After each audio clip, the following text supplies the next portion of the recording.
Caitlin and Jazz Books! Hi guys, this is Jazz from Caitlin and Jazz Books, and I'm so annoyed because I meant to upload this video instead of the series I ain't gonna finish video, but my mind went blank when I thought of video ideas, and I'm so annoyed because this video needed to be done before the end of the month, and I'm going on holiday later on in the week with Caitlin, and by the time we get back it will be next month. So this is like the last day I have to film this video, and I'm annoyed at myself because I feel And so this month is Pride Month, as I'm sure a lot of you know. So I thought I would do a video about talking about the LGBTQ plus books that I have read, what I thought of them, and just reviews of the books for anyone that wants to read more LGBTQ plus books. As a disclaimer, I have not read a lot of LGBTQ plus books, but the ones that I have read I am going to talk about. And I'm just going to say like what I rated it, what I thought of it, and yeah, because it's Pride Month. You should all be happy for who you are. And as a strong ally of the LGBTQ plus community, I completely support that. And let's celebrate Pride Month. Yay! Ow! Fudge! Don't stub your feet on a fan. What I was going to say before I stub my foot is I've just gone through my bookshelf and picked out all the LGBTQ plus books that I have got. I'm just going to go through them. So let's do this. So the first book is The Call by Peter Gillen. I did a review of this. I don't think I specifically talked about this. I was just talking about the general awesomeness of the book. So you can check out that review if you really want to, but yeah. So this book is about, how do I explain this? Basically it's set in Ireland, and they've been sort of cut off from the rest of the world, and they live in constant fear of these like dark fairies, and before you turn 16 or 18 or something like that, sometime in your adolescence, you get the call and go to their like dark realm, and you have to survive, is it 3 minutes? It's been a while, I think it's 3 minutes, in their world. But they will basically torture and kill you and all this crazy stuff. It's very graphic, very gory. I wouldn't recommend this to the faint-hearted. But basically 3 minutes here is like 2 days there in their world, so it's very difficult. Very few survive. And in this novel there is a relationship between two girls. I can't remember their names. I'm just going to look now. Called Emma and Aoife. I'm terrible with names. It's spelled A-O-I-F-E. Aoife. That's how I read it in my head. I'm terrible. But they are so darn cute together. They are like goals. I love them so much. Out of the whole book, they are probably my favourite couple. This book I feel like a lot of people have reviewed. So it's quite big, like it's already quite well known, and that is The Art of Being Normal by Lisa Williamson. The amount of people that recommended this book to me is unreal. Like I got so many people just like, oh my god, you have to read this. So I did. Naturally, because who's going to say no to a book? And I loved it. I gave this 5 stars. This was probably one of my favourite books of 2016. I don't know if it was in my video, but I meant it to be if it wasn't. I think it was. I don't know. Why don't you watch it and find out? Hello lady, cycling past in like really long sleeves. How are you doing that without melting? Good for her. This is about a boy called Leo and a girl called Kate, and just their transitions, I guess, because they're both transgender, and it's just about them finding themselves and becoming more comfortable in their own bodies, and just basically their journey and their growth of their friendship, and it's just really cute. I love this story.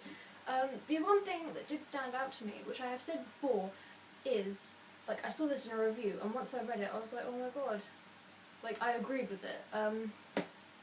There are some, like, I don't know what you'd call it, like, misgendering, is that? Yeah, so people use the wrong pronouns quite a lot in this book. Leo, even though Kate says, hey, I want to be called Kate, Leo still calls Kate David, and it's a bit, you know, like, you know what I mean to say. Anyway, apart from that, this was an amazing book. I highly recommend it. It's just amazing. I feel like I learned a lot from reading this book. Yeah, it's just really good.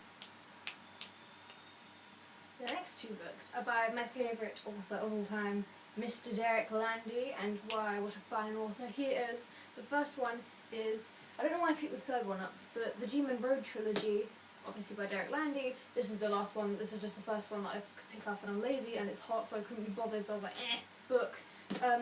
But the main character, Amber, gets into a relationship. I can't say who it is because spoilers. But it's really cute, and I really shipped them. And it's great because none of them die. Is that spoilers? No, I don't think it is. Not really. This trilogy is about a girl named Amber who discovers that her parents are basically demons and they're out to eat her. It's very, like, dark, and if you like magic and that sort of thing, then it's definitely the book for you. Once again, it's quite gory. What age rating is this? 13 plus. I am officially 13 plus. I can read this book. Hell yeah. But there's a lot of magic and just dark stuff, and it's just really cool because there's a lot of like urban legends and mysteries. Some of it's a bit cliche, like they have vampires and stuff like that, but apart from that, it's just really cool. There's like ghosts and mystery solving and journeys across America, which I'm sure you would love. So I recommend this book to everyone and anyone because Derek Landy. The second book is also by Derek Landy, and you may have seen me fangirl over it when I unboxed it, and that is, it's called Ugly Pleasant Resurrection by Derek Landy. Yeah, I can't really say what this is about unless you've read the previous 9 books. So there's a bit of a problem, but if you want me to talk about the first one, which I have done quite a lot on this channel, it's about a girl called Valkyrie who discovers like magic is a thing, magic is real, and she teams up with the skeleton detective, Mr. Scott Ugly Pleasant, and they solve mysteries together. Val took a bit of a break and she comes back in this book. This is like a reboot of the series, you could call it. It's like a second phase, you know, like when TV shows have more than one season. This is officially like the second season, and it's so good. I wasn't sure about it in the first half, but it picked up and it was amazing. I freaking loved it. Mr. Derek Landy, you are a lord. What am I saying? So, one of the main characters in this book, because he had to bring in quite a lot of new characters, which was really cool because I love meeting all the new characters because he's so inventive with them, it just builds them really well with all their backstories. One of the main characters in this book, who I can't remember the name of, there seems to be a running trend. Give me a second. Richard Milior and Savant. I can't remember if that's his first or second name, but I remember it was Savant, and they are such a cute couple. I love them so much. They're like one of the revolving themes in this entire book. They're like one of the main sort of plot points. It kind of like, their whole relationship is just, it would not be the same book without their relationship, let me put it that way. Once again, I can't reveal anything because spoilers, and you really need to read this and like experience it for yourself because it's freaking amazing. But yeah, just so you know, that is pretty cool. There's also a gender fluid character in this book called Never, and they are really, really cool. They're probably one of my new favourite characters in the series because they just have such a cool attitude and they're very chill, and I don't know, like, what do you want me to say? They're just a cool character. They can freaking teleport. I would love to be able to teleport. That's awesome. And they're so crucial to the plot, and they're just funny and just chill and awesome. Just read this book, okay? Honestly, the next book I didn't think would be in this list. But it surprised me, and when I found out, I was like, because then I realised how much I shipped them, and yeah. Don't know if anyone's talked about this before, but King's Cage by Victoria Aveyard, which is in the Red Queen series, there was an unexpected plot twist, which kind of changed my view on this certain character. I don't know whether I should say their name or not, because spoilers, obviously. Yeah, I don't want to say their name because spoilers, and that would like ruin like a whole plot thing going on in the first 2 books for you. So I'm not going to say it. But basically, this has a really cool relationship in it, and it just it's just sort of threaded through the book, and it's just a nice break from all the death and murder going on. And their relationship is super cute. I recommend it. That's all I have to say.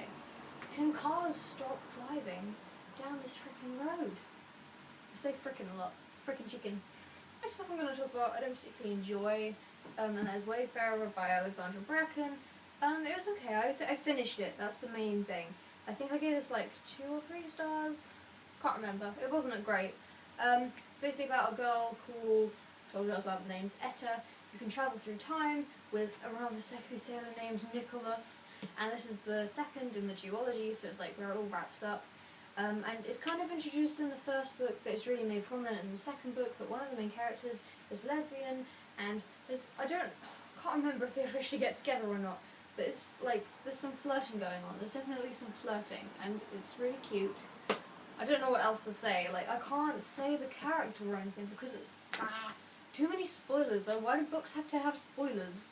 So the next book I also didn't particularly enjoy, and that was Half Bad by Sally Green. I don't know what it is. I think it's usually when there's a male protagonist, I can't really relate to them or just sort of envision myself. Like, I do try, but I find that if a book is through a male protagonist's eyes, I find it hard to get into, and I don't always enjoy them as much as if there's a female protagonist. And that's just me. I don't know why. I just didn't particularly enjoy this book. I didn't find him relatable at all. The plot was a bit slow. It's about a boy called Nathan, and yeah, his mum is like good and his father's bad, hence Half Bad, and he's just trying to discover more about his father. I honestly can't remember because I read it last year, and like I said, it wasn't that good, so it's just kind of like, eh. But you find out that he is gay, and he's after is it Gabriel? Gabriel. Yeah. I don't know because I haven't continued the series and they didn't really give much chance for the relationship to develop because it wasn't really introduced until the very end. So I don't know. I don't really plan on continuing with the series. I really should put this in a video of books that I don't want to finish, like series even. But yeah, like I recommend it if you're in for like a slow sort of light-hearted read. It's pretty cool, I guess. Not really. Eh. And the last book is in fact like an entire series, but I haven't finished the series, so yeah, it could end differently, I don't know, but at the moment it's pretty good. And that is what's it called? The Mortal Instruments. I nearly said the Shadowhunters. That's the TV show, which I don't watch, so I don't know why I thought that. But The Mortal Instruments by Cassandra Clare. Obviously everyone has read this, and if you haven't, then you're like me and you're just really slow and lazy and can't be bothered to continue the series. But I am intending to finish it. You should know that. Anyway, throughout the entire series so far, I mean, there is quite a prominent relationship, and oh my god, I think it was the third one, City of Glass. There was a moment, and it made me cry because of how beautiful it is. And I'm not exaggerating. I don't cry at books like at all. I can't say. Do I want to say? Is it spoilers? You know what? I don't think it is. If you don't like spoilers, this is the last book I'm talking about anyway, so just click off this video. So, boy called Alec, boy called Magnus, they're in a relationship, and it's super cute because I think Alec's parents don't particularly accept him, and he doesn't really want to come out. I don't know. Yeah, he's reluctant to come out, and then he does, and it's super cute, and everyone's accepting, and they just think, oh, they're so cute, and they go travelling together, and they save each other, and that's the bit that made me cry. They look out for each other, and they're basically goals, basically. Yeah. So I realised that this is going to be a super long video, so I'm just going to stop it here. Thank you very much for watching. I hope you enjoyed this video, and there is now some more LGBTQ plus books that you are going to want to read. So I hope, Happy Pride Month! My sentences don't make sense because it's hot and it's melting my brain. Anyway, please leave a like, comment and subscribe because it's free, and someone will see you soon. Bye guys!